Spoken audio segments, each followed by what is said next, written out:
Hi, and welcome back to Small Business Live with me, Vicky Canham.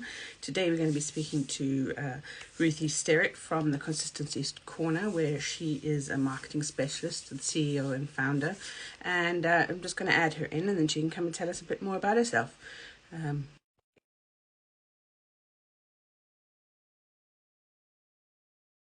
Marketing talk and get going. Just adding her in.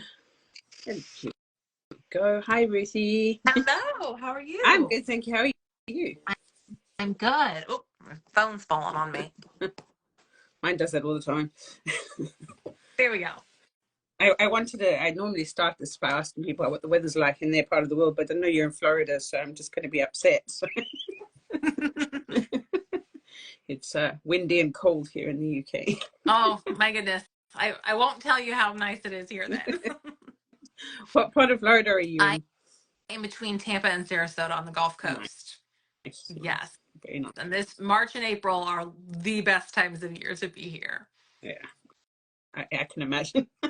I've only been in August, February and August, and it was fabulous both times. So Yes.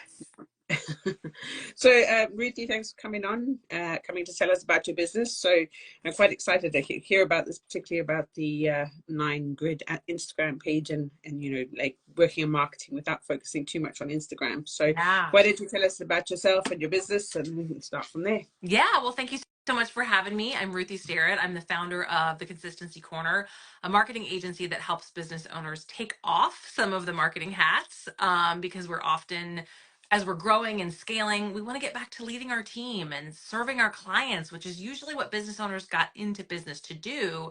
But marketing can take up so much time. So we find ways to help you step away, whether that means done for you or done with you, or even DIY strategies that can give you some of your time back. And one of those things is learning how to step away from social media without sacrificing your visibility. Because it becomes often this like huge time suck or hamster wheel. And I hear from so many CEOs that they're like, I did not start my business to be a content creator.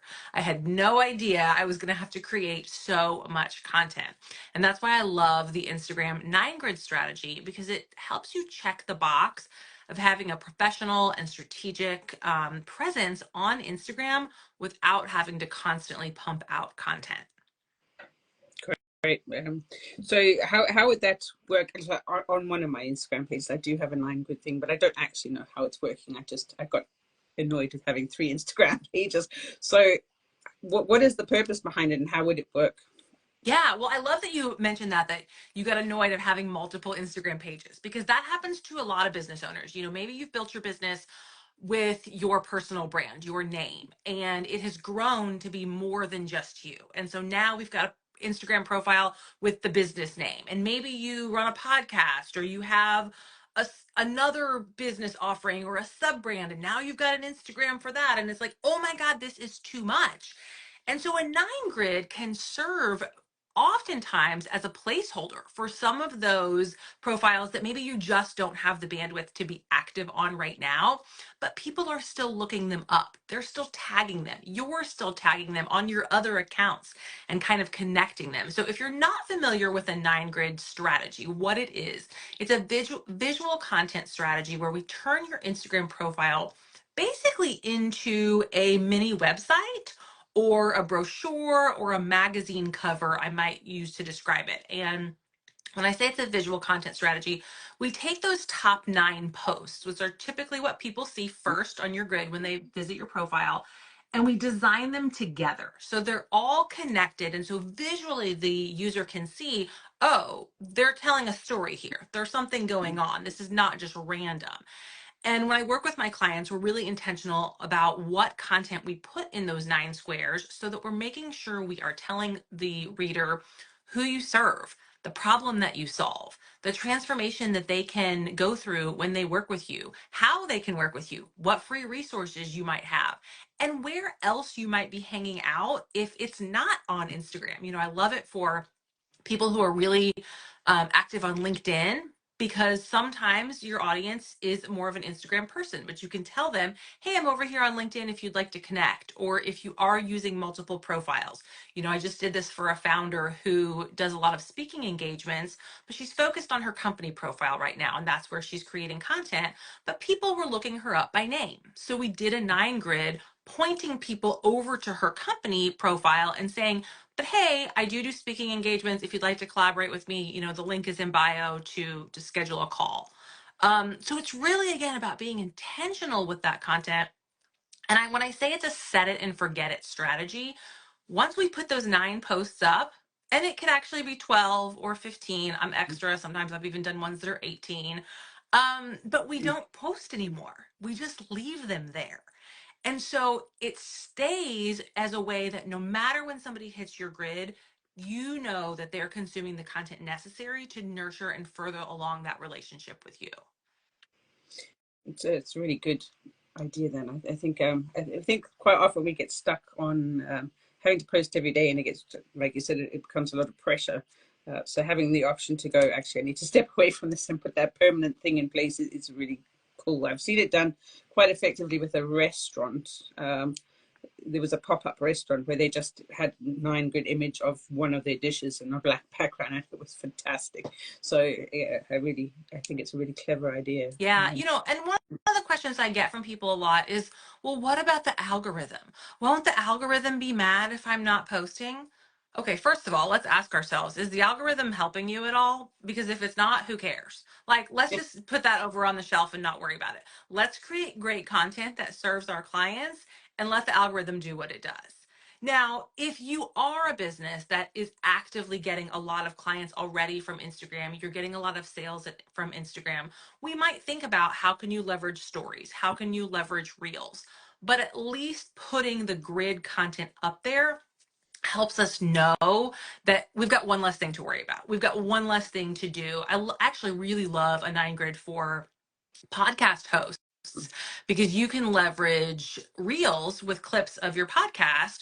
But then when somebody hits your profile, they're not just seeing like tons and tons and tons of posts on your grid that are like just talking heads, right? They've got almost the grid as a magazine cover, and then they can go over to the Reels tab to see what your podcast is all about. Then your Reels are circulating and people are discovering your podcast. So that's another great way to use it. But, so many service providers, particularly that I talk to, they're like, I don't find clients on Instagram, so I don't have to be on Instagram. Okay, but there's 3 billion people on Instagram. So even though you're not finding your clients there or your clients aren't finding you initially, I'm going to bet that your clients and potential clients are looking you up, especially if you're getting a lot of referrals. Word of mouth is a big thing for you. People are looking you up to make buying decisions. And so we want to make sure that the content that is there is strategic. It's not just a photo of your dog from 3 years ago because that was the last time you posted, but it truly tells the story of how people can work with you and about your business. Good point. Good point. But especially about the dog posts. But Yeah, I hear that from a lot of business owners who have been successful for a long time and they've built their business up to a certain point, but they kind of have maybe hit a plateau. And they're like, I've worked through my warm market. I've I, I need to figure out how to get to that next level. And a lot of times that can be paid traffic.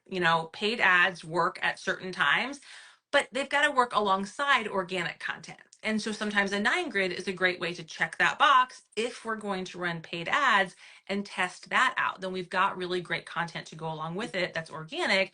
So when someone is served an ad and they want to click on you to find out more about you, the content is there to go along with the messaging that we're putting into the ads. Thank you. So Ruthie, as I know that you were a coach, a health and fitness coach previously. How did you decide that you wanted to start your own business in marketing, and how did you get into it? And tell us more about that. Yeah, that's a great question. So I'll go back to when I was 20 years old and I worked in retail. I always knew, I kind of had this vision that I wanted to do something someday to support powerful brands in being consistent through across multiple channels of the marketplace. I thought at the time that meant I was going to be a district manager someday. That's just, I mean, I was 20. What did I know? So after graduating with a degree in selling and sales management, staying in retail for several years, and then kind of pivoting for a few years after my son was born into transportation sales, I found myself back in the retail world in a corporate environment. Was hired to do corporate merchandising, and at the same time was starting to dabble in health and fitness coaching, network marketing, really just diving into all things branding, marketing, content strategy for my own, network marketing business. And at the same time, working really closely with the marketing department for the brand that I worked with. And the marketing director at the time was there for about a year after I was hired, ended up leaving the business, and I was given the opportunity to step into a marketing role. And I told the CEO, I don't know what I'm doing, but I'm going to figure it out. So I thank you for having faith in me that I'll figure it out. And as a self-taught marketer, for a long time, I thought like, oh, I don't really have the credentials. I don't have an MBA. I didn't go to school for marketing. But I understood the customer experience, and I understood branding, and I understood how consistency made a big difference, and the foundations of your brand in terms of your mission, vision, and values were really critical. And so I helped that brand, number one, hone in on brand values and ideal customer, which was something that was missing. And we shifted our messaging away from product only to storytelling and about the customer and about the brand, and had some incredible results. The revenue 3x'd while I was there. And I was still working in health and fitness coaching and thinking, I don't know what I want to do. I want to do something different. I want to help moms, right? So this was like my son is 8 today. When he was born, I had this like, I'm supposed to do something that helps working moms. I don't know what it is, but like, I just have this gut feeling, right? So after he was born, and I'm trying to do health and fitness, and I think that's what I'm meant to do. And I start working with a business coach, and we're talking about how I can pivot away from network marketing and do my own thing. And I'm at a retreat, and I'm talking to some of the other ladies there and telling them about my corporate experience. And they're like, you know a lot. You are good at what you do. Stop saying that you're a self-taught marketer and you don't know anything. You know a lot. And so I started thinking, gosh, I do. Like, I can do this, but it took that community shining a light on me. And I realized at the time that if I can teach myself marketing, I can help business owners who are also not, you know, formally educated around marketing. And I can break it down in a way that makes sense so that they're not like constantly speaking marketing jargon and being talked over the way a lot of agencies do. And so I just had this light bulb moment to pivot into marketing coaching. Still didn't really know what that was going to look like, but the content literally poured out of me. The strategy, the methods, what I wanted to say, how I wanted to help people. And it was like, okay, this is what I was meant to do. And the consistency corner, I find multiple parallels between health and fitness and marketing. So I was actually even able to keep the brand name and some of my original branding. And as I pivoted and figured it out, I was like, yes, this is what I'm meant to be doing. And I left my corporate job in the spring of 2022. And at the time, I left because I was struggling with my son needed to change schools. We needed to figure out a different schedule. And I just couldn't do it working a 9 to 5. And I realized in that moment that the way I was meant to help other working moms was to create employment opportunities for them to work in their zone of genius while serving their families. And I was meant to do that by starting this agency. And so it's a deep passion and calling for me to not just be a freelance marketer, but to build a company that can give other women those opportunities that I was looking for, and to serve our clients in ways that they can, again, take off that marketing hat so they can give back to their families and care for themselves and not be working 24/7. So that's kind of the evolution of how we got from where I was at 20 years old, thinking I'd help brands with consistency, to where I am today in leading marketing strategy and content strategy for small businesses. Does that mean that you still only work with moms, or do you work with across the board for I any work small business? Yeah, I work across the board. I would say my community is primarily women, but my favorite client is a man. I definitely work with both. But for me, it's about working with values-led businesses who are doing good in the world, who are doing good for their teams and their employees. I talk about that favorite client. I was literally just writing some content for them about how after 5 years, they give their employees an all expenses paid vacation to anywhere in the world they want to go. And they've got a, less than 10% turnover. And those are the types of leaders that I want to work with. Those that are caring for their teams, caring for themselves, that are value personal development. Because those are the types of people that I know through their businesses are going to make the world a better place. Definitely relate to that. It's values and heart-led businesses, so who actually care about the impact that they make on others and the world. Yeah. It's very, very important to do. And a lot of time for those values-led businesses, and I talked about the corporate brand that I worked for, that I helped them define their values. I find that a lot of time leaders, CEOs, they let their values live in their head, and they think that everybody knows them, but they really need someone to help them get them out of their head and onto paper and put language behind those values so that we can start using them consistently in their messaging so that they can attract the right clients and the right team members through leveraging those values in their content. Okay. So I see on your website it says that you do CMO packages, so Chief Marketing Officer. So that's like, is that like a fractional role where you're going in and being part-time per se CMO for small businesses, so a variety of businesses? Yeah, and one of the things that we do a little bit differently is we do CMO strategy plus implementation. In that I am going to sit with you and we're going to map out a marketing strategy. I am going to look at all angles of your business. And then as a baseline, we are going to make sure that my team is implementing social media strategy, email marketing, and long form content. Because those three things I find are the foundation of a great organic content strategy, which content is a vehicle that you can use to create relationships and nurture relationships with your audience. And, unfortunately, I tell my clients all the time that specialty marketers are great at marketing.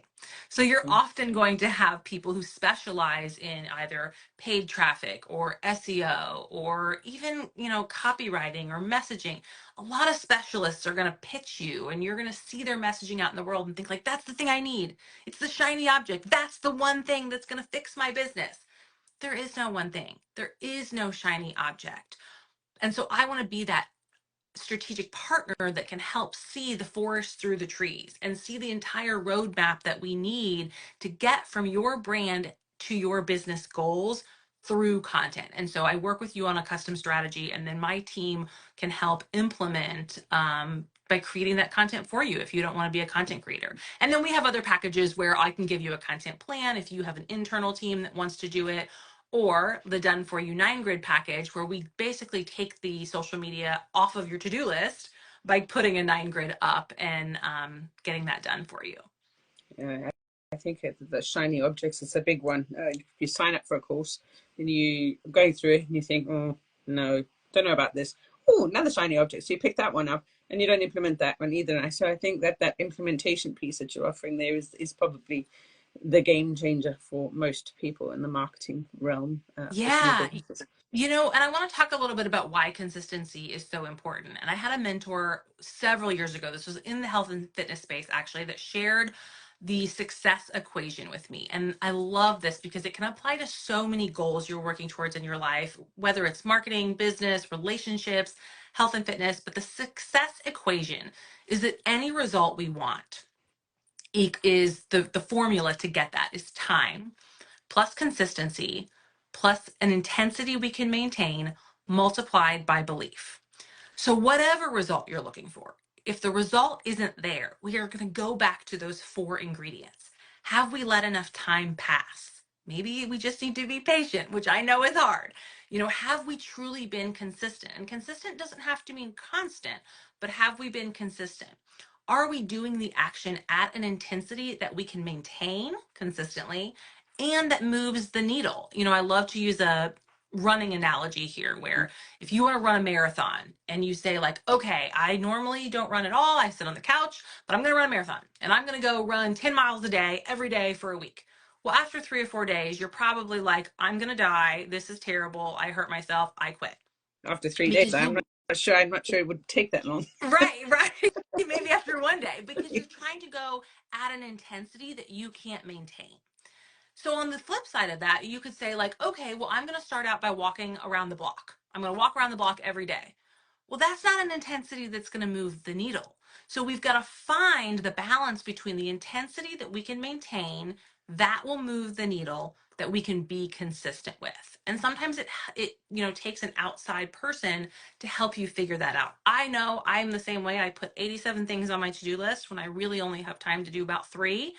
And my clients who are high achievers do the same thing. I work with people and they're like, okay, Ruthie, you say that I should be emailing more. I'm going to email my audience every week when they haven't been emailing at all. And it's like, okay, well, maybe we start with once a month. And then we can work up to twice a month. Then we can work up to once a week because we want to be at an intensity we can maintain so that we can achieve that consistency to use the formula to get those results that we're looking for. Good point. Very good point. I mean, that once a week doesn't seem like a lot, but it is quite hard to actually get that email out every week on time. Yes, when you haven't been doing it, it's a new behavior, it's a new pattern. And even, with a corporate client that had at one time I had a team of 8.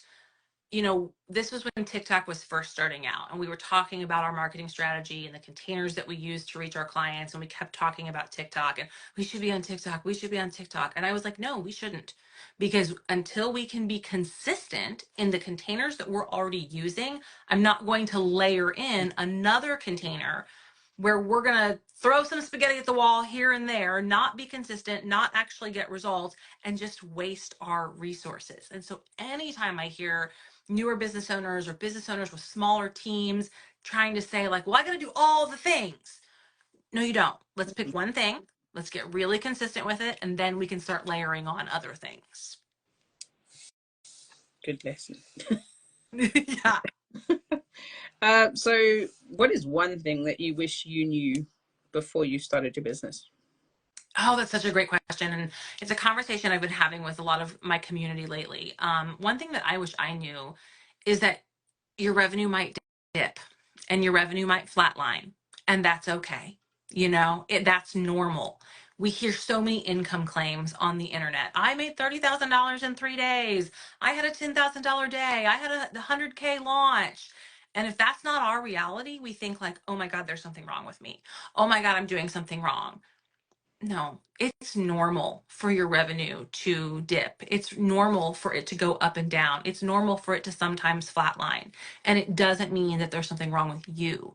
We might need to make some tweaks. We might need to adjust your messaging. We might need to introduce a new offer. There's hundreds of things that it could be, but it's normal. And I think talking about that more and normalizing that is going to help more business owners stick with it when it does get challenging versus feeling like, oh my gosh, I'm the only one who can't figure this out. What's wrong with me?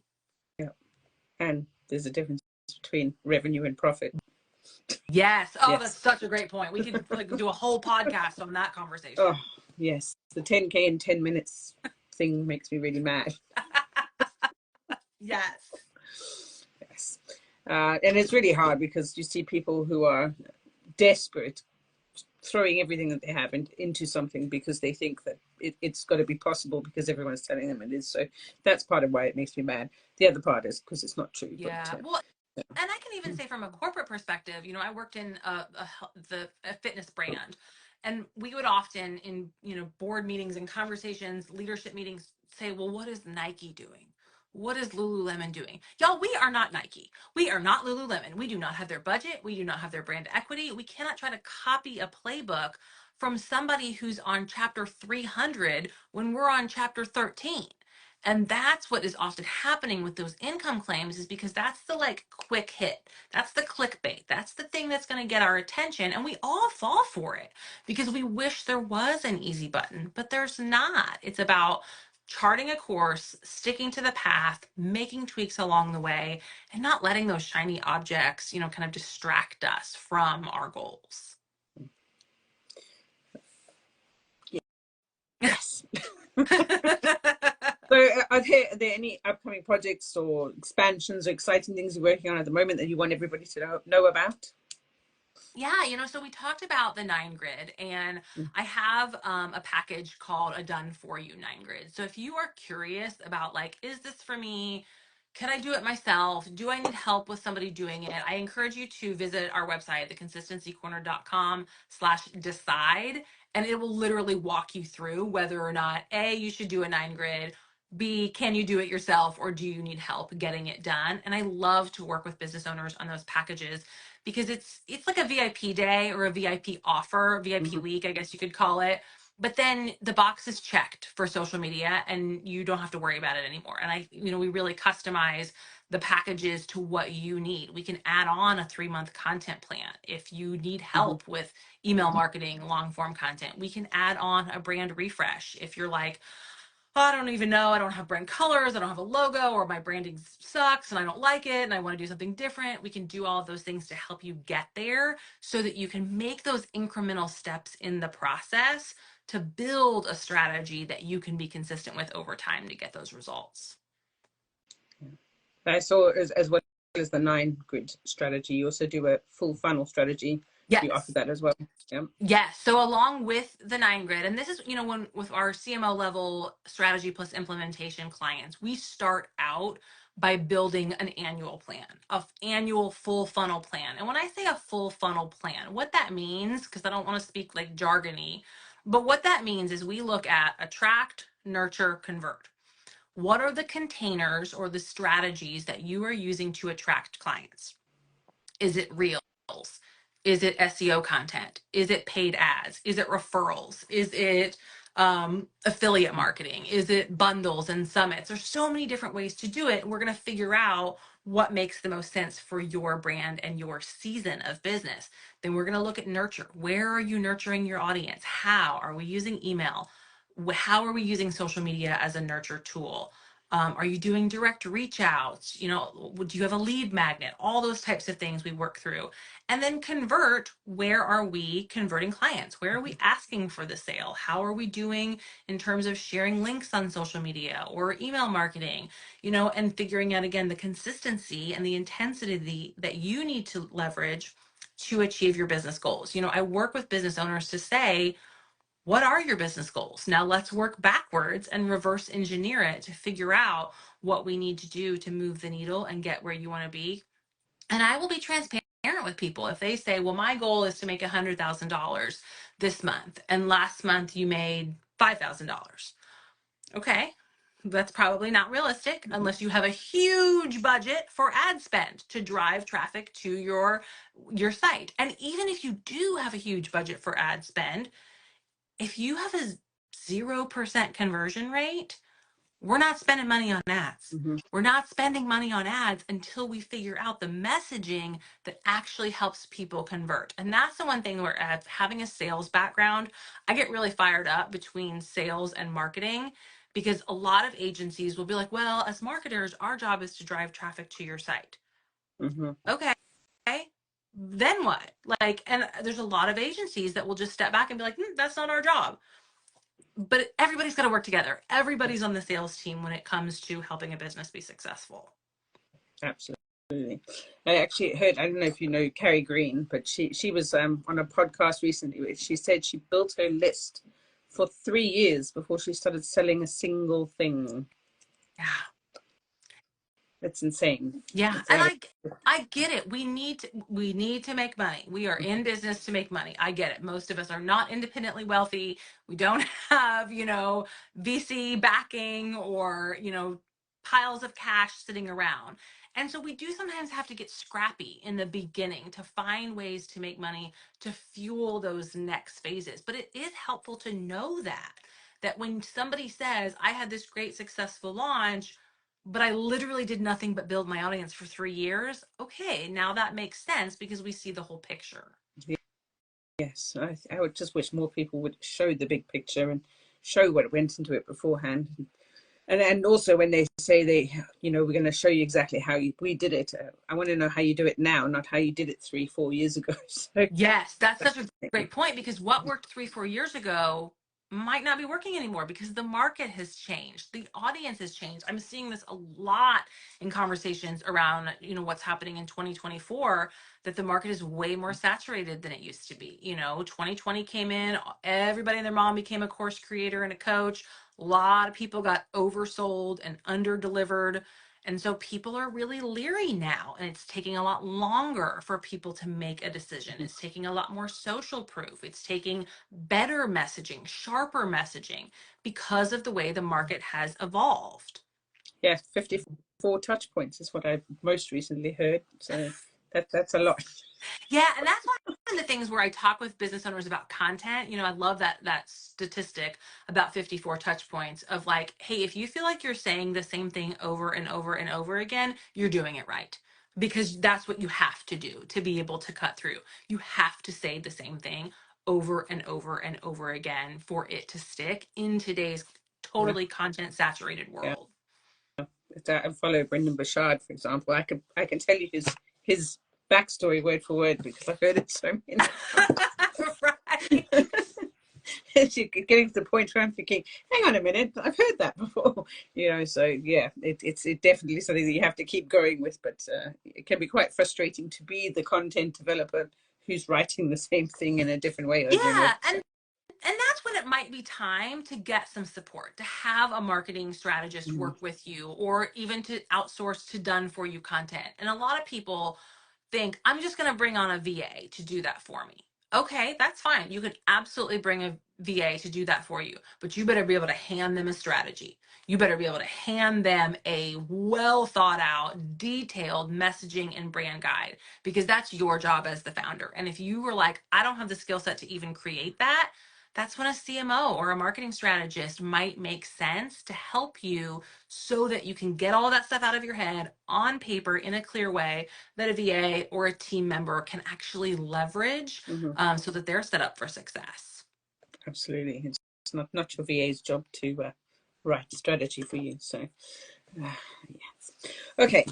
So based on all your experience from everything that you've done, what advice would you give to an aspiring business owner? So they're just thinking about leaving. What advice would you give them? Yeah. Oh man, that's a tough one. There's two things. One is mindset. You got to continuously work on your mindset, which I feel like everybody says, but I remember being in a position one day when thinking about leaving corporate and hearing people talk about mindset and that you have to do the work. And I was like, what is the work? Like, could you give me a checklist so I can check the things off? And the work is working through those limiting beliefs, feeling those feelings of uncertainty and working through them.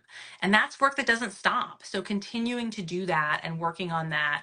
And then the other thing is you don't have to see the entire staircase to take the next step. I love a plan. Believe me, I love a good plan, a calendar, a whiteboard. I want to know steps 1 through 100. And that's fine to write out all of those steps. But if you don't know steps 87 and 99, it doesn't mean you can't take step 1. You've got to at least take step 1 and then step 2 and stick to the process so that you actually get to that progress that you're looking for. Yeah, that's a big coaching one, isn't it? Trust the process. Yeah. Yeah. Okay, so that's all been really, really insightful. Thank you, Ruthie, for joining us. One more time, how can people find you and your 9-grid strategy? How do they find that? Yeah. So head over to theconsistencycorner.com/decide. You can learn more about the 9-grid strategy there. And as always, I hang out on Instagram. Come follow me at the Consistency Corner. You can see a 9-grid in action. And I love to have conversations in the DM. So if you have questions, don't hesitate to jump in and ask. Great, thank you. And I will put that all into the notes going out, because it's going out on Facebook, LinkedIn, and YouTube. And I'll put that all into the notes so people can find it and then come and give you a shout. But it's been really great talking to you, really insightful, and I've learned a lot from you. So I'm sure that other people have too. So thank you again for your time, and I hope you have a great day. Yes, thank you so much for having me. This was a great conversation. Thanks, Ruthie. Bye. Bye.